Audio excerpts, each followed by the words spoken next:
Okay, well, it looks like we're getting off to a slightly late start, but we are really thrilled having people from almost every continent on Earth tonight to see their hero, Jack Dann. And That's someone who really has, going too far, who's Gloria. covered all the bases. I mean, covered all the continents and the bases and everything. So, yeah, I know I'm a little bit hyperbolic because of all of the excitement.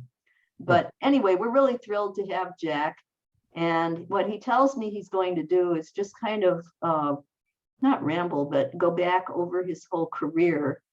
And Jack, you should be able to control these slides.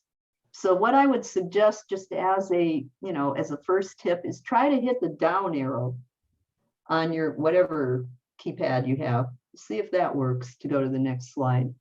Otherwise, I can advance them for you if you can't get them to work. No, I don't have the nope. I don't have the It's not a problem, Jack. I'll advance. Just say next slide, please, when you want it. well, you could just run through yeah, we can run through the slides. I just was perceiving we do that as a kind of opening background, and then I'd start doing my version of Jack Dann shtick. Okay, well, here with a few comments on each slide is the slideshow that we put together. And hopefully I will find the right down arrow or the right thing to click, and we will advance. Oh, I think I found it. Wait, there we go. All right, so Jack, I'm going to turn it over to you, and maybe you can address, just give us a summary, what you think you may be doing tonight. Oh, okay. Well, when Gloria contacted me, she said, what do you want to do? Do you want to do a lecture, or do you want to be a raconteur? And I said, what? And she said that it seemed a number of years ago, she hosted Ray Bradbury, who gave a wonderful speech, which Gloria sent me the URL to, and which I listened to on YouTube, and which you should probably put up, actually. And Ray was talking, he was talking to new writers, and he was basically working without a wire. He didn't, I mean, he had notes like, I made notes out of respect for everybody who might or might not come. And he said something that I thought was absolutely wonderful. He said, writing is joy. He said, it's not about the publishing. It's actually about the process. And he said, I've never worked a day in my life. It's all, it's basically, he said that it was a privilege, all the running around that we do, trying to get published, in a sense, is missing the point. And I mean, right now I'm talking to you, and you can see this much of Mr. Ugliness here. But the rest of me is submerged in a novel. And that's, that's sort of how that's sort of what my adult life has been. It's been this, it's been interacting in the world, but also constantly being in this other, in this novel space. And, and that, that's a privilege. So I watched the Bradbury thing, and I, what did you call it? Oh, you called it that I want to give a lecture would be a raconteur, like Bradbury. And I thought, well, I don't want to give the lecture, and I'll tell you why. I'll work without a net, which I've done since I published The Memory Cathedral. And if you guys will stay with me, I'll tell you the story. And if there are new writers who haven't done a lot of public speaking here, this may come in handy. The Memory Cathedral came out about 2,038 years ago, and it did very well for me. It made the Age bestseller list. It topped at #1, beat out The English Patient. You know, I was really rocking and rolling and thought that this is going to just stay forever. This is great. It never does, but it was great. Our university was having a convention or a conference for Harlan Ellison, may he rest in peace. And Harlan was a dear pal of mine. So I think the guests were, I think it was Harlan and the artist, who's an Australian artist, Nick Stathopoulos, and myself. And one of the gigs that I was doing was I gave a talk about the Memory Cathedral. And I had written it all out. I later published it. And Harlan, you know, being a good buddy, he sat through the whole damn thing. And at the end of it, he came up to me and he said, Jack, he said, you know more about the Memory Cathedral than anybody alive. Why did you need to read a paper on it? You know, if people wanted to read a paper, wanted to hear you read a paper, they could read, you know, they could read it in a journal. What people want from a speaker is they want a piece of the speaker. They want to weigh in to who that person is, what the person is about. It's that connection. He said, you don't need, you know, and I said, but well, that's all good for you because you do public, I mean, Harlan and Isaac Asimov, Bradbury, they were phenomenal public speakers. I mean, Harlan would get up and do shtick as with Isaac. That used to be one of the, Isaac Asimov, that used to be one of the things that people would actually go to see. And I said, I don't want to get up in front of people and suddenly not know what the hell I'm going to say. If I've got the notes, you see, I could just read that and I'm safe. He said, well, okay. So skip about 5 years, 3 years. And I'm sitting on a panel at the Melbourne Writers Festival. And there's all these, you know, major writers sitting there. And the and the person that was hosted gets up and he starts reading a paper. And then the next person gets up and he reads a paper. Well, Jack figured that this is a panel. I mean, I'm a science fiction writer. I know what a panel is. You go on the panel, there's a whole bunch of other people on the panel, and you schmooze. And you talk about stuff, and it goes back and forth. But everyone was reading these rigorous papers. Well, luckily, I was last. And of course, I had absolutely nothing prepared. It was a panel on literature and I don't know who the hell knows what, but it was very she-she.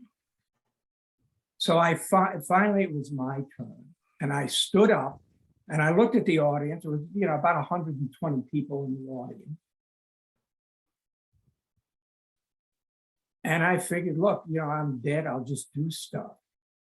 So I started talking about what everybody else was talking about. And then I just started, and suddenly, I mean, I was looking at individual people. It was sort of like an out of the body experience. It was like I was sitting on my shoulder and watching.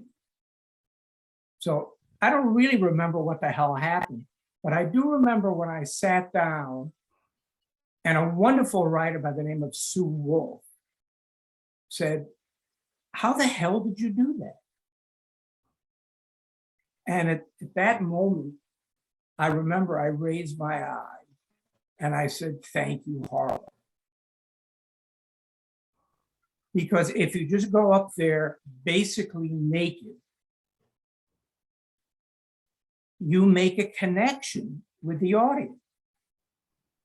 So skip to another 2 years.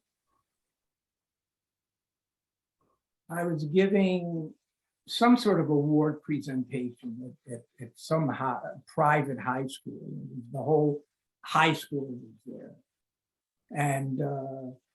And I got the big introduction. Jack Dann is a blah, blah, blah. So, of course, by now, you know, what did you call? I'm a raconteur. So I knew what I was going to say. I had prepared the notes like this. I went up, got onto the podium, looked at the audience, and my mind was a complete and utter blank.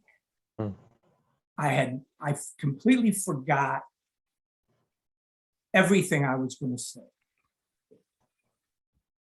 And I looked at the audience and I laughed. I said, what's just happened to me is everybody who ever had to speak in public, it's their worst nightmare. My mind just went completely blank. And you could hear the audience like go, ah. And then everything came back to me. But I could do no wrong because I got up there and I said, I've really screwed up here. And the audience was on my side. In other words, there wasn't going to be a joy in pillaring me because I had brought them in. They knew exactly how I felt. So that's the trick. And that's why I figured that I do what I'm doing now. I took a couple of notes in case I did do the complete blank and couldn't remember a thing. But I'm prepared to make an idiot of myself, which of course is probably what I'm doing right now. So all of this is aimed, I mean, the speech as I envisioned it is aimed at writers, but it's also aimed at readers because this whole thing with cartography is about examining story. And as a reader, if you understand how story works, if you understand that basically it's a map. I mean, that's why I keep doing this thing, you know, with about writing as cartography. If you get a sense of the actual architecture of plot and story momentum, you start kind of reading as a writer, and I think it deepens the appreciation of story. And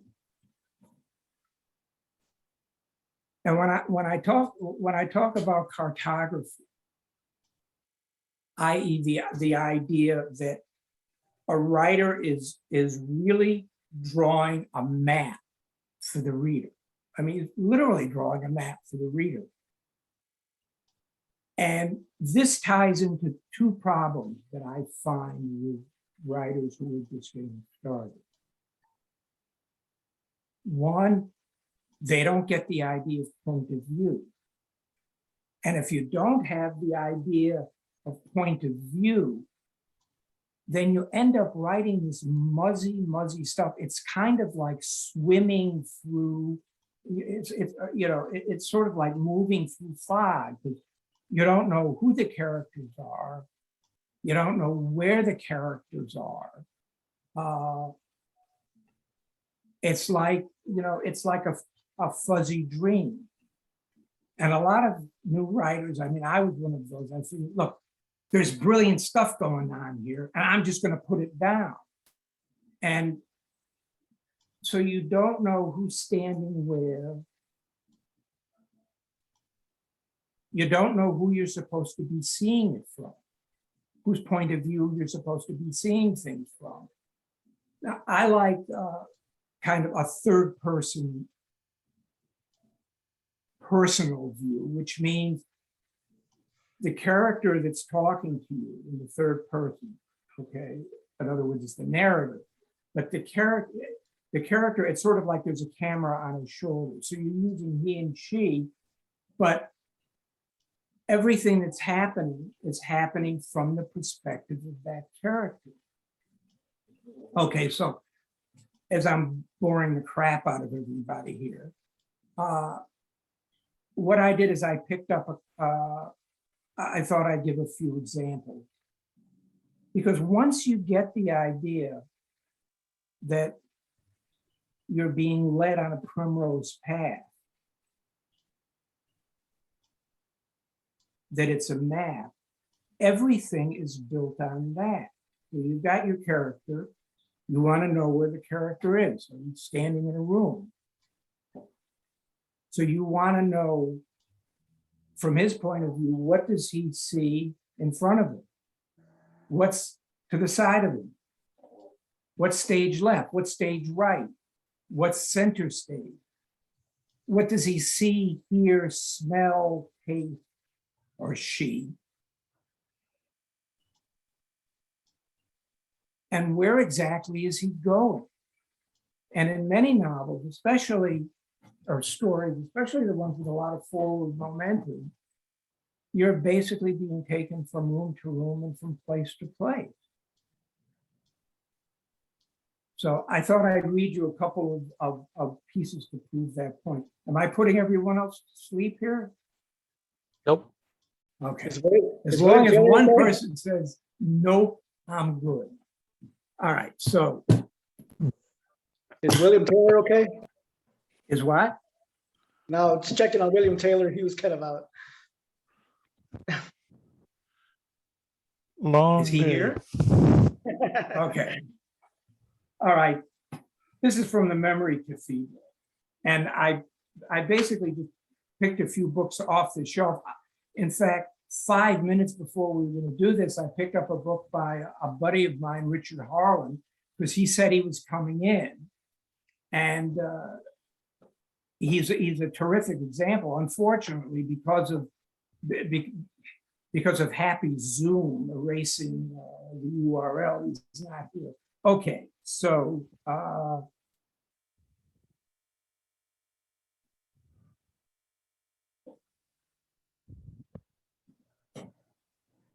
just as I'm reading, just listen to the place and the movement. There's not a lot in mine, but I'll read you a couple of others where there's more. In the middle of the night, long after Leonardo's slaves and companions had gone to sleep, Leonardo had been given as many slaves as he needed and a bottega in which to work. He's in Egypt. Juan came alone to visit. Leonardo had instructed his metalsmiths and glass blowers to make the large water lamps of his own invention, and the huge mosque-like bottega was awash in bright, steady lamplight. So I'm trying to give you a sense of where we are. And you know that we're in Leonardo's studio. I see you've been using your allotted time well, Juan said. Another paragraph. Leonardo had indeed been working furiously, and equipment was strewn everywhere. In the middle of the room, he had laid out long tubes connected to a turret with openings for air ducts on one end. On the other end was a wineskin that could be fixed over the mouth of a diver. A long table beside the apparatus was covered with sketches. an empty flask of wine, some half-eaten fruit that had turned brown, and a leather mask with protruding glass lenses. Now, you see, all I'm doing here is I'm trying to orient you to the room. Quan picked up a mask, and this, it allows one to see in the underwater. I can do that now, but you can't see clearly, Leonardo said. He spoke softly, for Zoroaster was asleep on a pallet. So you know there's another guy there, and he's basically sleeping on a mattress. For all his pretensions, he was a good worker and far more talented than Leonardo's other companions. Okay, so they talk about this blah, blah, blah.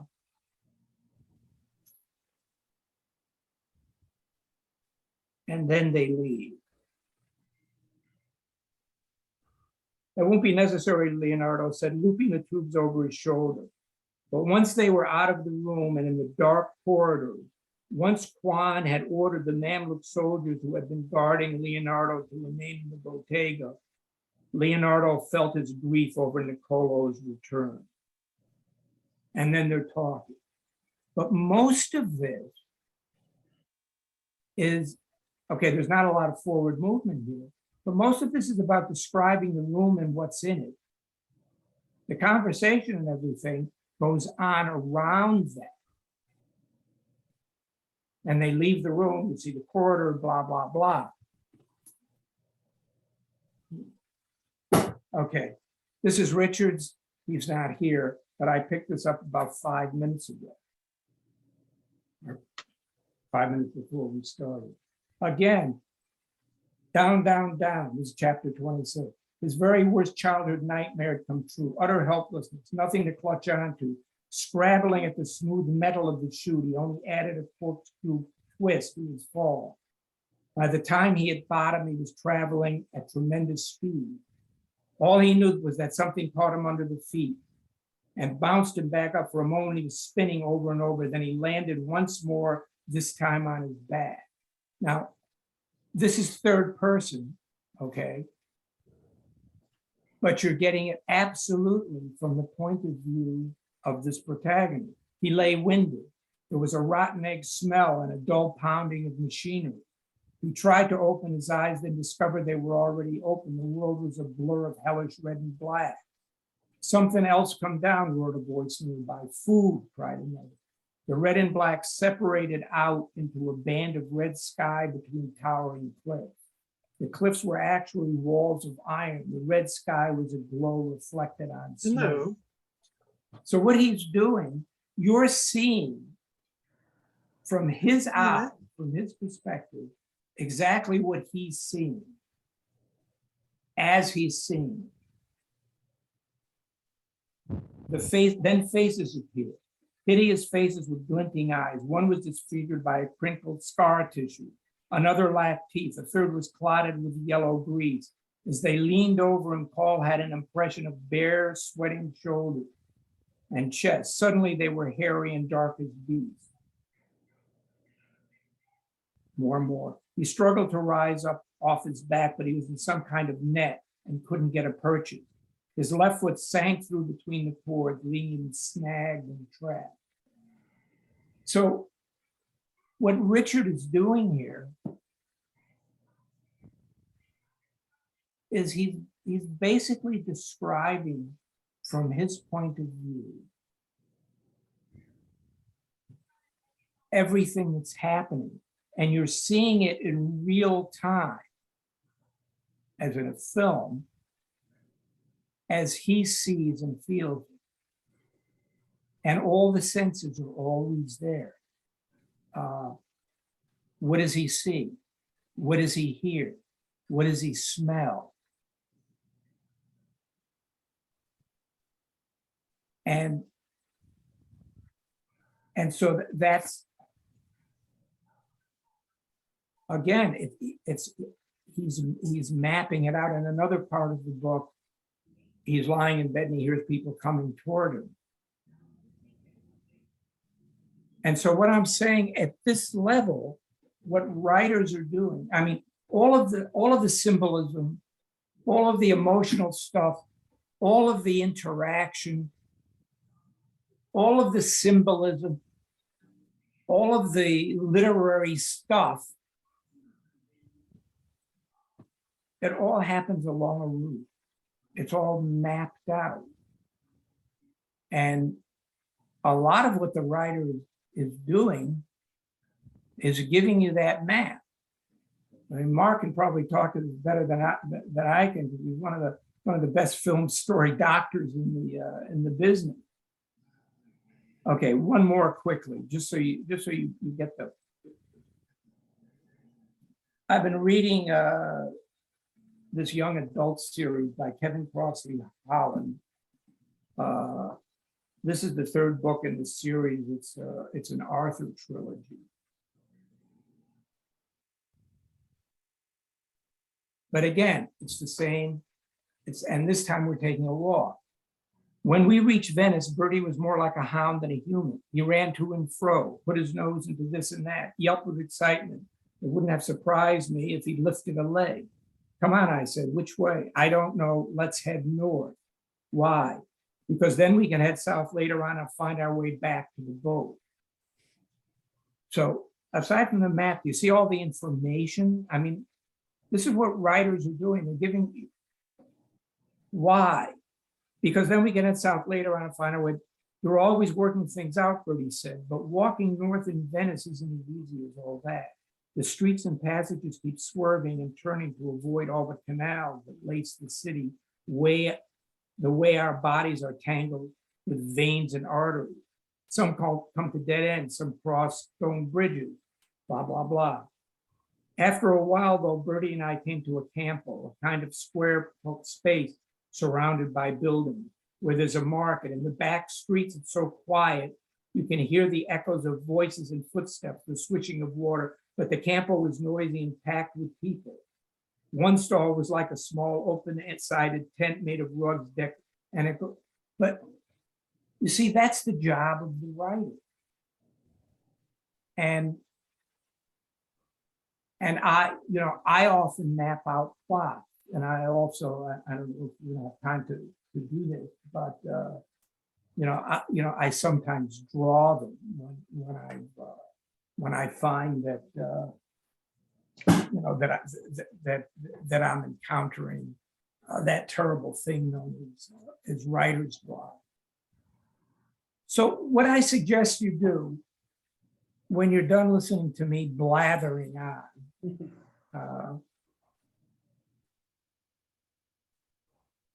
go into your library and just pull out a book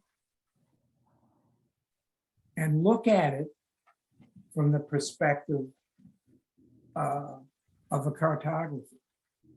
See how the writer is moving you across three-dimensionally, but across a terrain, describing what the protagonist is seeing, hearing, smelling, tasting. And once you've got the craft down,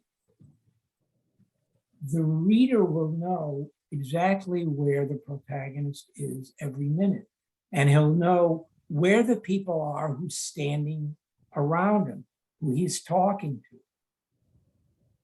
So if I'm standing in the middle of a room and I describe that, suddenly, in fact, I didn't read it, but it's in one of those passages.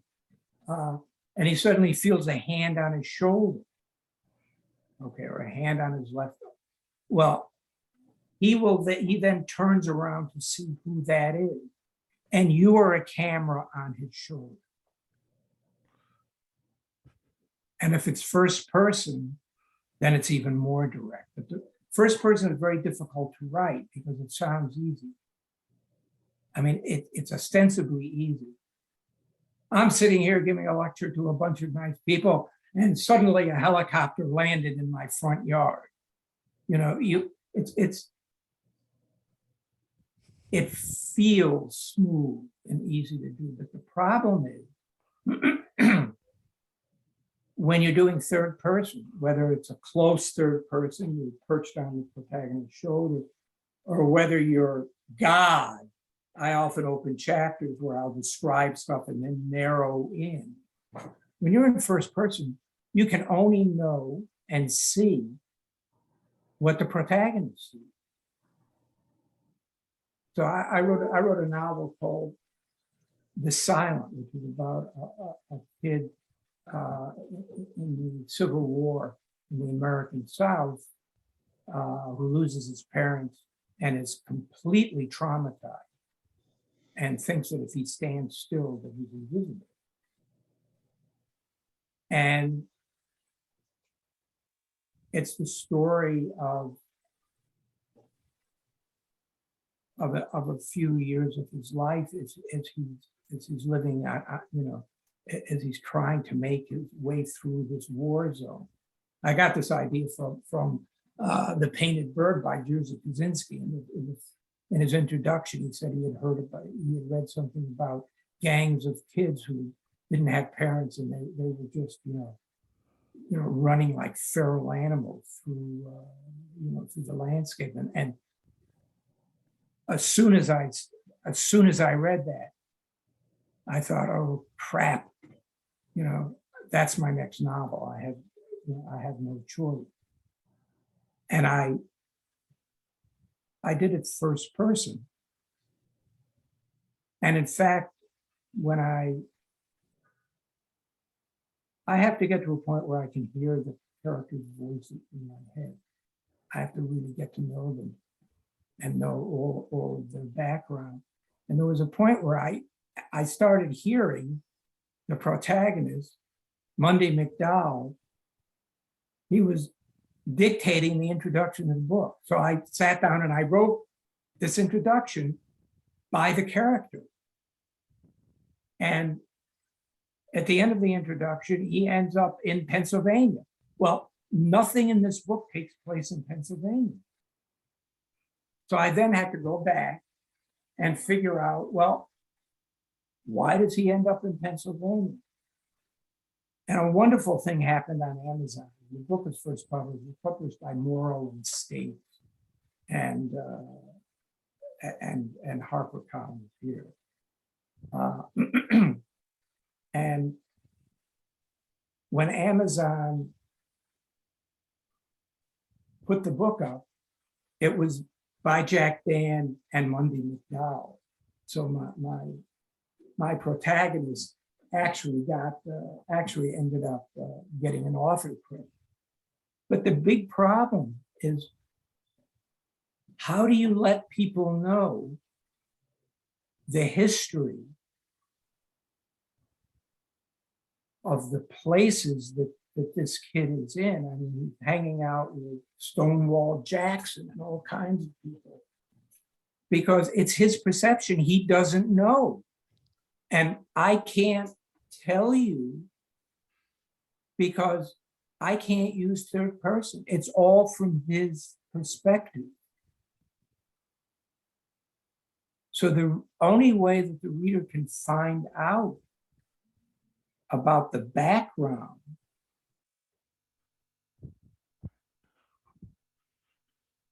is from what Monday sees and what he's maybe told. And it was one of the most difficult novels that that I had written. It was funny too, because when I wrote The Memory Cathedral, it did phenomenally well in Germany. They did like 5 separate editions. And I was getting, birthday cards from the publisher. Well, they had also done a deal to get, to buy that and The Silent. Well, when they published The Silent, it was like complete silence, because it was such an extraordinarily American novel that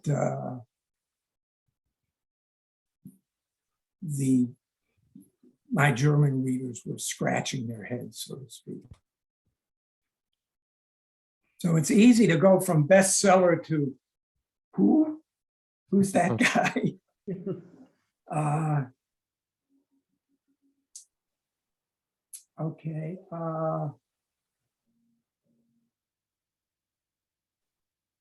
All right, at this point,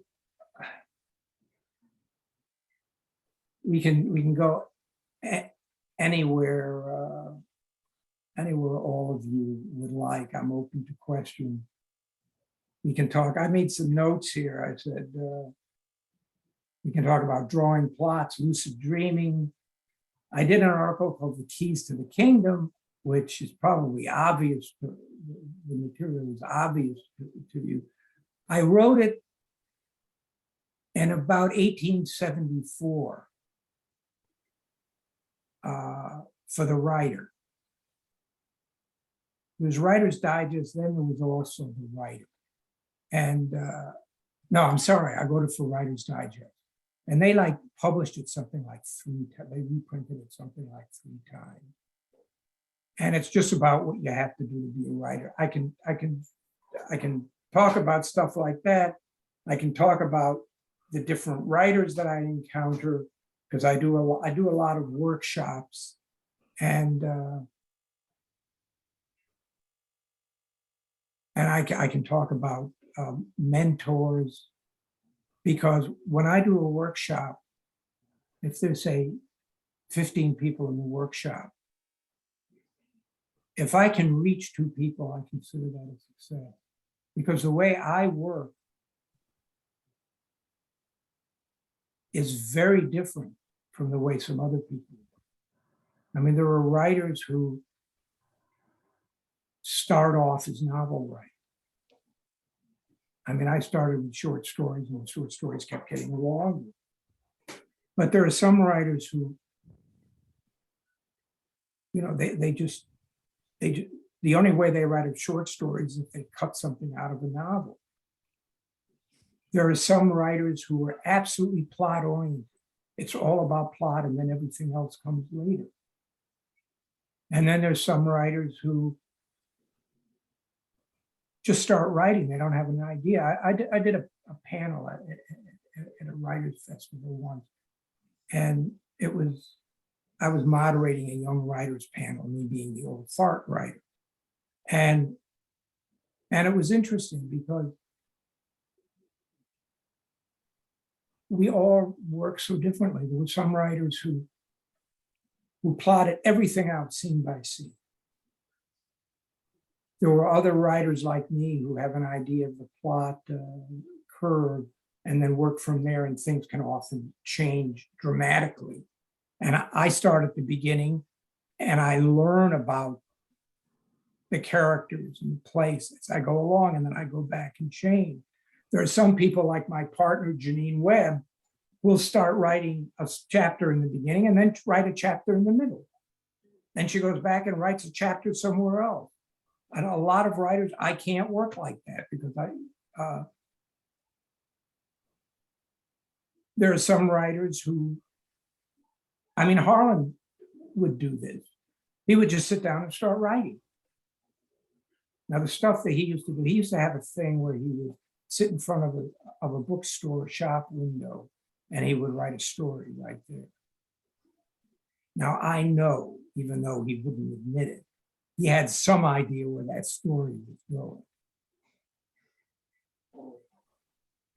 But that's why it's very hard to teach writing and to teach writers, because, in fact, I tell writers in a workshop, if everything I say sounds absolutely wrong to you, it means I'm not your guy. It means if you listen to me, you're going to hurt yourself. You need a writer who's in sync with the way you work. I did, Jonathan Strawn and I did a gig at Clarion West, which was just pure joy.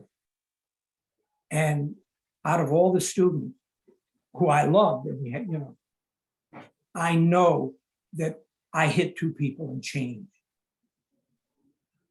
their headset. In other words, I did good. And that's a success. for me anyway. So doth we have any questions about anything? The weather? Sex? I'll ask a question, not on sex though. Oh, come on, Jerry. Yeah, Jerry, no, incidentally, is the publisher of IFWG Publishing, which publishes here in Australia and in the US. He published my latest novel, Shadows in the Stone, and just published. And this stuff is done out of love because really publishers do not make enormous amounts of money doing this. But he just published a poetry chapbook called Songs from a White Heart. Which, thanks for the some of marketing, which Jack. say what? Thanks for the marketing. Oh yeah, well look, you can pay me afterwards. Okay, okay. Look, I've just got a question. I mean, it's I mean, I'm a writer as well. If anything, I should have mentioned that. Sorry. the You see how ungrateful writers are. when you were talking about point of view, and it was very insightful, it occurred to me that there was an area that I've got a bit of a focus on over recent times, and that is the secret, or the art, if you want to call it, of being able to describe enough to invoke an amazing image, but not so much that you draw down into the detail. The ability to have other people, the reader, co-invent the scene, if that makes sense. No, that absolutely. In fact, I've got a book coming out from Bloomsbury about writing alternate history. The writer's guide to writing alternate history. And one of the things I talk about is basically Heinlein. Harlan wrote about this years ago, but in one of Heinlein's early books, and this is like in the late 40s, I think, he had a statement: the door iris open. And as Harlan said, he read that line and it blew his mind. Doors don't iris open. And the door irised open in 4 words. He created this entire visual. And of course, and without doing a lot of description to get in the way. I mean, you always know in conversation, if there's a conversation in a novel or a story, when one character says, "As you well know, Charles, hyperflight is induced by," and they go on and on with this enormous narrative lump. But Heinlein did it, with those 4 words, and it's one of the problems that all writers have to confront. They want to, you see, as opposed to film. Sorry, Mark. When you watch a film, everything is there. It's all set up for you. You can't, if the character is Ronnie Reagan and Bozo the monkey, I think, were those films he made, that's who you see. A film is not interactive in that sense, but a book, as I was saying, is a map. So what the writer is doing, he's describing enough for you to create the vision, to create the story. It is interactive. When I create a character, when Jerry creates a character, he describes it by giving you certain hooks. The person has a big nose or a little nose. He's wearing glasses. He has a scar. While he's talking, he goes like this all the time. And all of that gives the reader enough to create the story, because it is truly interactive. And if you took 10 readers who are artists and asked them to draw your character, that character would be different for every artist. So it's a question, a writer has to work, you work in the same way that the eye works, that your sensorium works, in that you see certain things and you fill everything else in. So if you're describing a room, you describe certain objects with great specificity, enough so that the reader can take that and fill in the rest. Otherwise, any opening description for a novel or a story would be 300 pages. Does that go to where you were going, Jerry? Oh, very much so. I mean, as a publisher, before I was a publisher, I was a professional editor, and I can't tell you how many times I got, submission manuscripts where people say, Joe Bloggs turns around, goes to the door, opens the door, closes the door. The mundane things, and those mundane things were absolutely superfluous. It's the same. It's more or less what I was drawing from what you said. Well, we've got editors in this room here who, in fact, one of them I remember many years ago seated myself and my ex-wife down at the keyboard to do an introduction, and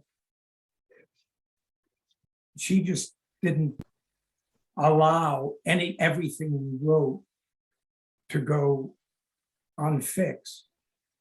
And I remember, and this is the same, again, this is with the memory confusion. I remember I received a note from Jennifer Hershey at HarperCollins. I was just about to leave for Australia because I had fallen in love with this lovely person that I've been with now for more years than she would allow me to admit. And it started off, I'll probably be able to hear your screams from Australia when you read this. And I did scream. And the reason I screamed is she was right.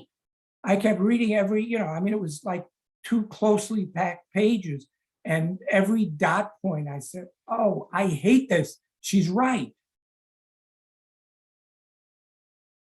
Now, editors don't get everything. As Jerry knows, we've gone through the dance a few times. But I figure that 80 to 90% is a good editor seeing what you're blind to, because you're living with the thing.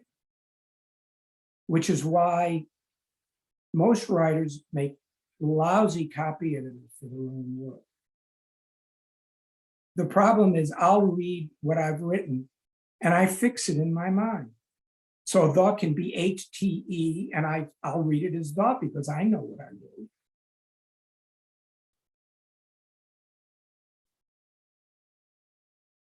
Could I interrupt? Any other? Hello, could I interrupt for a minute? We have a hand up here and I know I've been off. I got knocked off due to a computer glitch, but I'm back and there's a hand. Someone has some question about what you've been talking about. Can you see? Probably more than one. Yeah, well, only one hand is up. And that's Karen Zimmerman. Karen, are you here? That wasn't a hand, that was a thumbs up. Well, somebody's hand is up. It's me. Jean Ward. Marie. Oh, Yeah. Jean, okay, yeah. Yeah. I was just wanting to question, I know this happens to me, but I was just wondering if it happens to you as well, that you have a process, you think you have a process, you've been doing it for years and it's produced work, but every one of the work somehow breaks in a different way. You approach it a little bit differently. It winds up, you start your normal process and suddenly it goes sideways. And I thought I was hearing that with regard to the difference between the memory cathedral and the silent. That, you know, the work does, even if you have a process, it does continue to evolve with every work. Yeah, absolutely. In fact, with the memory cathedral, the same thing happened. One of the major characters in the memory cathedral, which is about the life of Leonardo da Vinci, is Machiavelli. Machiavelli was not supposed to be a major character. In fact, he was supposed to be, basically just a spear carrier. And I remember the scene, I was writing a scene where the guy who gave Christopher Columbus a map is at this party. He's a tutor for Leonardo, and he wants Leonardo to basically take Machiavelli and teach him about life, take him on as an apprentice. And I raised, I made Machiavelli a little younger. I did a cheat. And so they're at this party at Verrocchio's. Mhm. And so I'm typing away. Okay, this is in the old days. I'm typing away on a selector. And I'm typing the scene where Machiavelli is introduced to Leonardo. And in the course of the conversation, Machiavelli says, Leonardo says, well, instead of Niccolo, is Machiavelli's first name, Leonardo says, well, okay, can I call you Nico? And Machiavelli looks up at him and says, does it make you feel larger to make me smaller? And I went, what the hell is going on here with this character? And suddenly the character, came alive. And there was another scene where Simonetta Vespucci was sort of the Marilyn Monroe of her time, the mistress to Lorenzo, the Magnificent, and she was involved with Leonardo, and Botticelli was in love with her. And Botticelli was in love with her. And there's a scene where they do an exorcism of Botticelli, which I got from an actual Renaissance exorcism. Because at that time, they believed that the way the eyes work is they shot out igneous rays. And if you looked at someone, man, woman, other being, an image of your soul called a phantasm could be transferred from them to you. And there are actual medical records of this happening. That's what they believe. And this phantasm, this image, would slowly poison you. You would slowly weaken. Your eyes would remain luminous, they being the windows of the soul, but your body would slowly, start dying. Well, I did not want to have an exorcism in the Memory Cathedral because I was trying to get Leonardo to the Middle East where he was offered a job. And there's a little bit in one of Leonardo's notebooks, one of the earlier notebooks, where the compiler, it's the one that you usually find with the Dover edition, believes that Leonardo was actually in the Middle East. Most people believe he was just telling stories to Sforza in Milan in order to entertain him. So I didn't want to do it. And I got a complete block. The characters went on strike. And so I wrote the exorcism scene. And it became one of the pivotal scenes for the novel. And I think the way it worked is your unconscious knows more than you do. And you've really got to trust it. And that informed the rest of the rest of the novel. Now this is, again, this is just the way I work, because there's a problem when you're reading a book. Is the author showing off all his knowledge and you're having to plow through it? Or is the author giving you the information that you need? And for me, that's always a wire that I've got to walk. Because I want the reader to almost hallucinate what I'm writing.